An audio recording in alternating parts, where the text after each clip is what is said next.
I slammed my locker shut, the metallic clang echoing through the crowded hallway of Lincoln High in suburban Chicago, just as Jake Harlan smirked at me from across the way.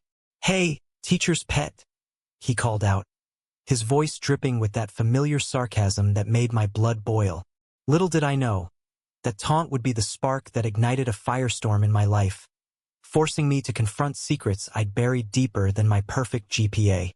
My name is Sterling Rivera, and I've always been the guy who plays by the rules. Straight A's, captain of the debate team, volunteer at the local shelter, you name it, I've got it on my resume.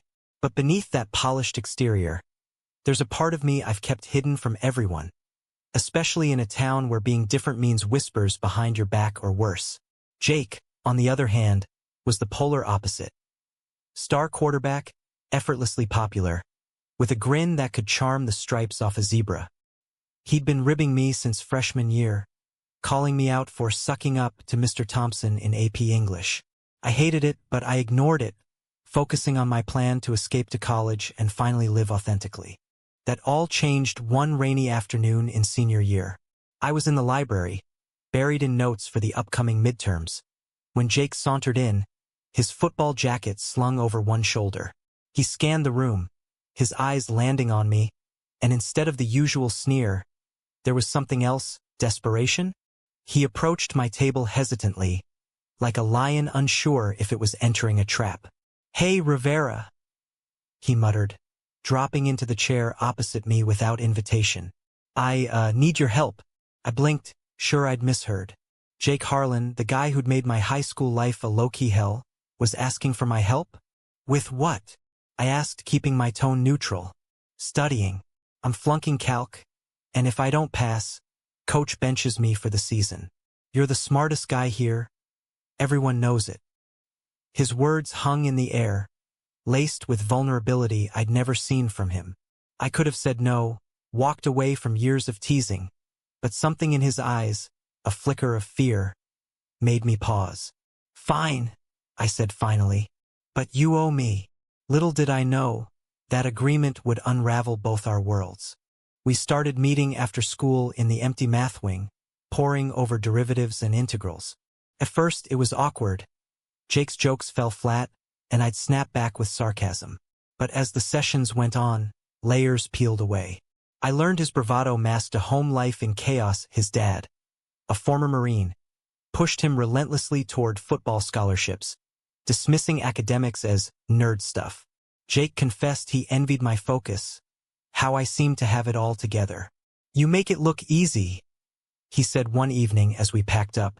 "Wish I could be more like that." I laughed it off, but inside, it stung. If only he knew how hard I fought to hide my attraction to guys, the crushes I'd crushed before they could bloom. Our study sessions evolved into something more. We'd grab coffee at the diner downtown, talking about everything from college dreams to favorite bands. Jake opened up about the pressure from his friends, the jocks who expected him to be the ultimate bro parties, girls, no room for doubt. They'd freak if they knew I hate half that crap, he admitted one night under the fluorescent lights. I nodded, my heart racing as I wondered if he sensed my own secrets. The town wasn't exactly progressive. Last year, a kid got bullied out of school for coming out. My parents, immigrant from Mexico, were loving but traditional church every Sunday. Expectations of grandkids. Coming out wasn't an option, not yet. Then came the first crack. During a late-night cram session at my house, my folks were out. Jake leaned in too close while explaining a problem, his hand brushing mine. Electricity shot through me, and I pulled away sharply. "What's wrong?" he asked, confusion etching his face. "Nothing," I lied, but he pressed. "Come on, Sterling. You've been weird lately, like you're holding back." The words tumbled out before I could stop them. "Because I am. I'm gay, Jake, and being around you, it's complicated." Silence stretched, thick and heavy. His eyes widened, but not in horror, in recognition. "Me too," he whispered. "Or at least I think so. I've been fighting it forever." In that moment, the classroom rivals became something undefinable, a shared secret binding us tighter than any equation. But secrets have a way of festering. Word got around that Jake was spending time with me. The nerd. His teammates started razzying him. Going soft, Harlan? Hanging with the pet. He laughed it off in public, but privately, it ate at him. One day, after a brutal practice, he showed up at my door bruised not just from tackles but from words. "They think I'm slacking because of you," he said, voice cracking. "But it's more than that. I like you, Sterling. Like, really like you." My world tilted. We shared our first kiss that night, tentative and sweet, in the glow of my bedroom lamp. It was everything I dreamed, but terror followed. What if someone found out? As midterms approached, the tension built. Jake's grades improved, but his home life deteriorated. His dad found our study notes, dismissed them as wasting time, and grounded him from distractions. We snuck meetings in parks, under the guise of tutoring, our conversations laced with stolen touches and whispered promises. Society's shadows loomed. The conservative town, the upcoming prom where everyone expected Jake with a date, a girl. I urged him to fake it to protect us, but he resisted. "Why hide?" he asked. "Because it's not safe," I replied, thinking of the slurs I'd overheard in the halls. The high point came during a school assembly on diversity. Ironic, given the undercurrents. A guest speaker talked about acceptance, and afterward Jake cornered me. "We could be out," he said excitedly. "Change things." Panicked. "No, Jake. Not now." Our argument spilled into the evening, him accusing me of cowardice, me fearing for his safety. That night, he texted, "I can't do this halfway." My heart shattered, but I didn't reply. The next day at school, Jake avoided me, his eyes downcast in the halls. I felt like a ghost, haunting the places we'd shared. Lunch was torture. He sat with his team, laughing too loud at their jokes, while I picked at my food alone. The void grew, amplified by the whispers, not about us, thankfully, but about Jake's turnaround in class. Mr. Thompson even praised him in calc, saying, "Looks like someone's been getting good advice." Jake glanced my way, a flicker of pain in his eyes, but he turned away. I wanted to scream, to pull him aside and explain, but fear clamped my mouth shut. After school, I wandered to the park where we'd met last, sitting on the bench etched with lovers' initials. Memories flooded. His laugh when I explained limits, the way his hand felt in mine during a rainstorm. Was this love, or just a reckless infatuation born from proximity? My phone buzzed, a text from my best friend. "Mia, saw Jake looking rough. Everything okay?" I typed back a lie. "Yeah, just busy." But inside, turmoil raged. Coming out to my parents seemed impossible. They'd sacrificed everything for me to succeed, to fit in.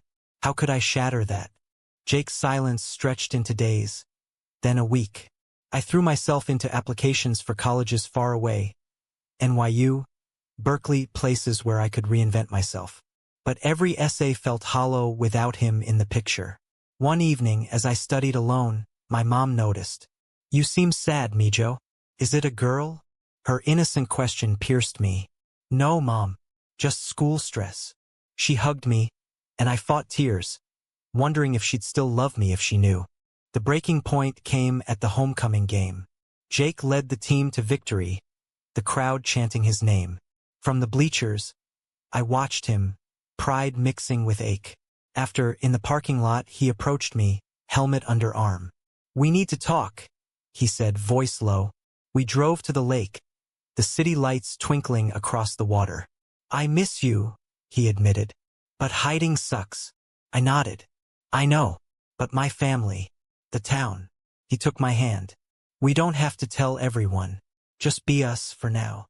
Relief washed over me, and we reconciled with a hug that lingered, promising to navigate the minefield together. But society doesn't wait for promises. The next week, a rumor sparked. Someone saw us at the lake, acting weird. Jake's teammates confronted him in the locker room. "You turning queer on us, Harlan?" one jeered. He denied it, but the damage was done. Texts flew, anonymous slurs on social media. Jake showed up at my house that night, face pale. "It's starting," he said. Dad heard something. He's furious. His father, with his rigid views, saw it as weakness. He said if it's true, I'm out of the house.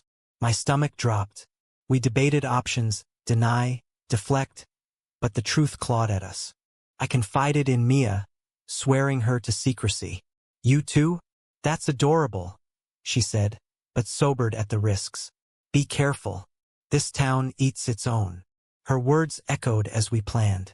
Jake decided to come clean to his coach first, testing waters. Coach was surprisingly supportive. Kid, your life's your business. Just play ball. It gave us hope, but home was another story. As prom loomed, the pressure intensified. Jake's friends pushed him to ask cheerleader Sarah. Do it, I urged, jealousy burning. It's cover. He agreed reluctantly, but the night before he bailed. Can't lie anymore, he texted. Instead, he showed up at my door in a tux. Dance with me. We swayed in my living room. Music soft, but sirens wailed in my mind. What if my parents walked in? The climax hit when Jake's dad confronted him after finding a text from me. Is this what you are? He yelled. Words I overheard on speakerphone. Jake stood his ground. Yes, Dad, and Sterling is part of it. Silence, then disconnection. Jake arrived at school the next day with a backpack, kicked out. Stay with me, I offered, but he crashed with Coach temporarily. The school buzzed. Some supported, others shunned. I faced my own mirror.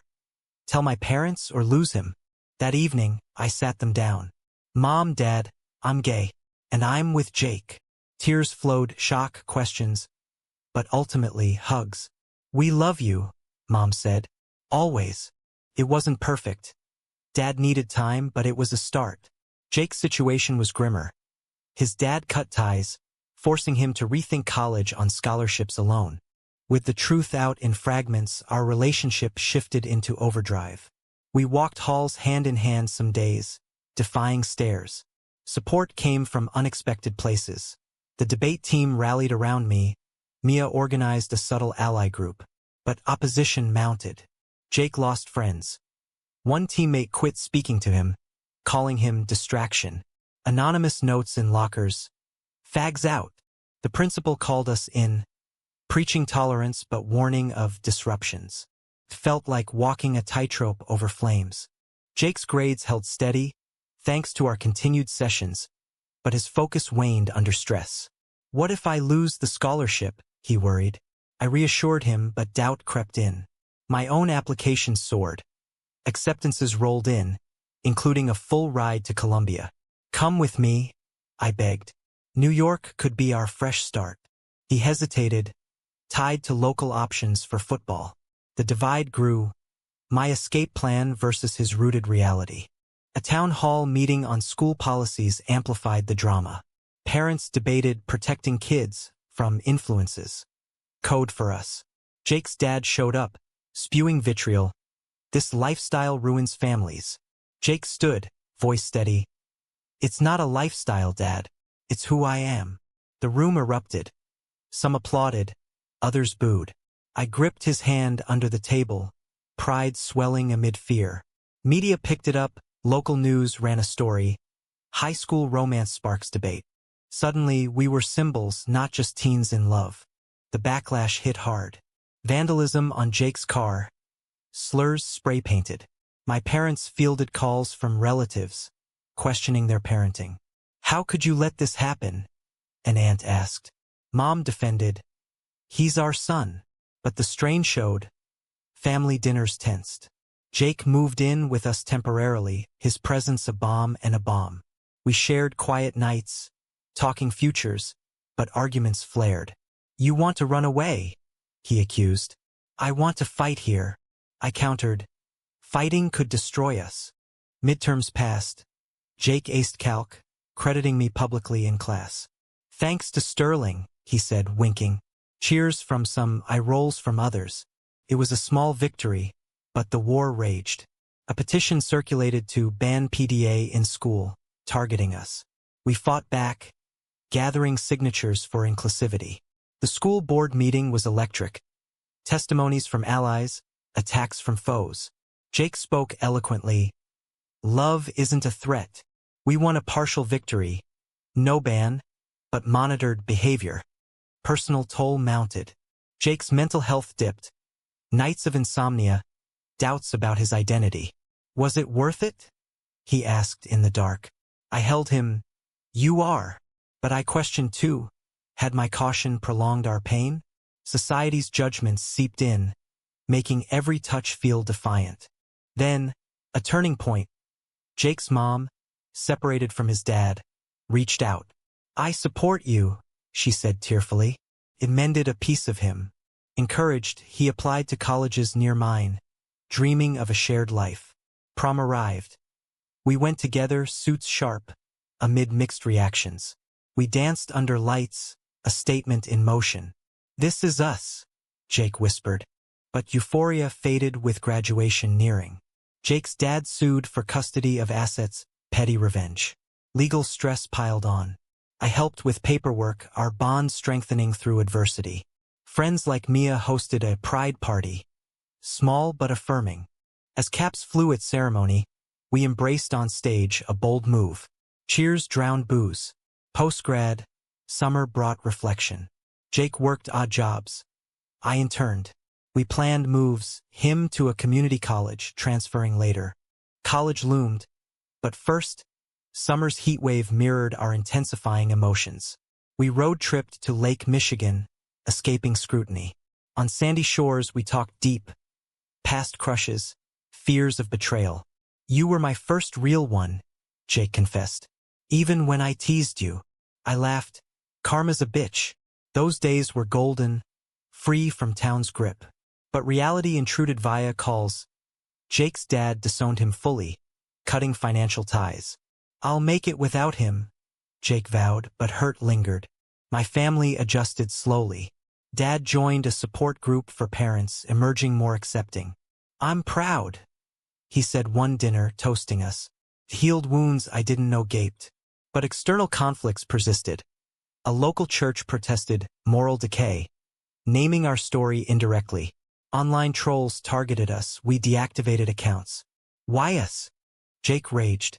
Because we're visible, I replied. Visibility's double edge cut deep. A job at a cafe brought new dynamics. Jake's coworker, a out gay man, mentored him. Own it, kid. It boosted confidence, but sparked jealousy in me, irrational, but real. He's just a friend, Jake assured. Trust tested, we navigated. Then, a major conflict. Jake's old teammate, now remorseful, apologized. I was wrong. It sparked reconciliation, but others doubled down. A party turned ugly when ex-friends confronted Jake. You changed everything. Fists nearly flew. We left shaken. Is this forever? I asked. No, he said. We'll outgrow it. As August waned, packing began.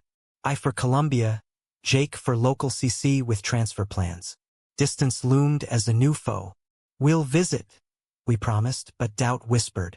Farewell parties mixed joy and sorrow. Mia hugged us. You two are goals. Move-in day, tears at airport. Call every night, Jake said. New York engulfed me, diversity, anonymity. I thrived in classes, joining LGBTQ clubs.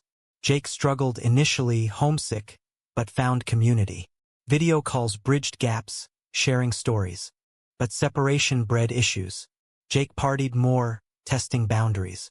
Just blowing off steam, he said. I worried. Flashbacks to his old life. A visit home revealed changes. He dated casually? No, but flirtations. I missed you, he explained. Hurt flared. Is this open now? Argument ensued, trust fracturing. Reconciliation came via honest talk. I was scared, he admitted, of losing you to the big city. We recommitted, planning joint futures. Society's echoes faded. Personal growth took center. Jake excelled, earning transfer credits. A holiday reunion solidified us. Under mistletoe, we kissed freely. Families mingled awkwardly but cordially.